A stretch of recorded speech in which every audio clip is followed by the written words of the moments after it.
होता है BA honours. Honours यही स्पेसिफिक सब्जेक्ट्स है, इन्हीं में हम ऑनर्स करते हैं। अब यूनिवर्सिटीज में न्यू एजुकेशन पॉलिसी के अकॉर्डिंगली कुछ चेंजेस हुए हैं। वो चेंजेस क्या है वो बाद में बात करेंगे। 3 साल और 4 साल, सीधा ध्यान रखना, हमने ग्रेजुएशन 3 साल में करनी है या ग्रेजुएशन 4 साल में करनी है। अगर बीए प्रोग्राम वाला बच्चा 4 साल की कर रहा है, अगर बीए प्रोग्राम वाला स्टूडेंट उसे 4 इयर्स में ले रहा है तो क्या होगा, वो ऑनर्स में चेंज हो जाएगा। तो क्या ऑटोमेटिकली उसकी डिग्री बढ़ गई।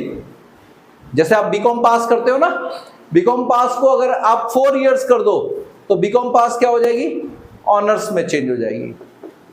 एक एग्जांपल, बीएससी जर्नल कर रहे हो, जैसे बीएससी जर्नल, तो बीएससी अगर आपने 4 ईयर की तो स्पेसिफिक सब्जेक्ट में आप जाओगे और वो आपकी क्या बन गई, ऑनर्स बन गई। जैसे आपने फॉर एग्जाम्पल हमारे पास बीए प्रोग्राम, आप में से किसी ने भी बीए प्रोग्राम सिलेक्ट किया, तो हमेशा बीए प्रोग्राम आप जब भी सिलेक्ट करोगे आपके पास 2 कोर्स का एक कॉम्बिनेशन आता है, ठीक है। जो भी आपके सब्जेक्ट्स है उसमें से आप ले सकते हो।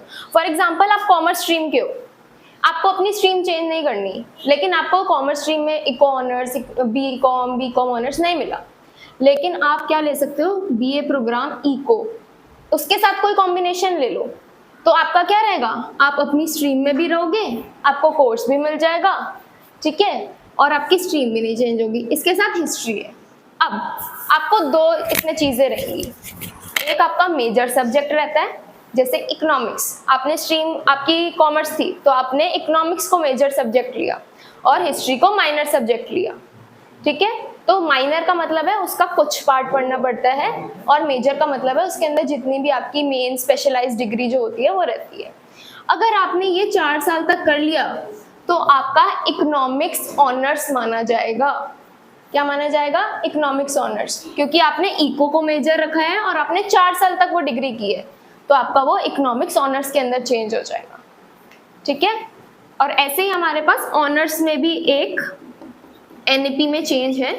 अगर आप ऑनर्स को 4 साल तक करते हो तो आपको रिसर्च पेपर मिलता है इसके साथ। इसका मतलब ये है कि अगर आपके पास हिस्ट्री ऑनर्स है, ठीक है, अगर आपको उसके अंदर आगे जाके एमए या फिर पीएचडी करनी है, अगर आप यहाँ पे 4 साल तक ऑनर्स का कोर्स कर लेते हो, आपको एमए करने की जरूरत नहीं है, आप सीधा पीएचडी में जा सकते हो। तो वो जो 2 साल है ना आपके एमए के, वो यहीं पे खत्म हो जाएंगे अगर आप 4 साल तक कर लेते हो।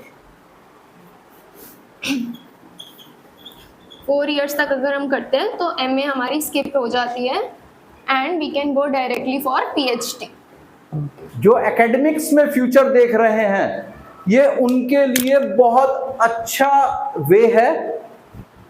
आपके पास सीधा सीधा 2 साल की बचत हो रही है, आप सीधे पीएचडी में एंटर कर सकते हैं। ये new economics new education policy जो आई है हमारी, उसके अंदर ये बात बहुत क्लियर करी गई है और इसको इम्प्लीमेंट भी कर दिया गया है। इसका इम्प्लीमेंटेशन हो चुका है and we have just given you the example of what, example of only BA honours. Humanities.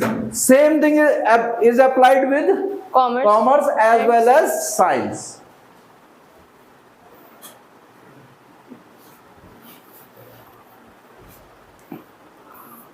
Hello.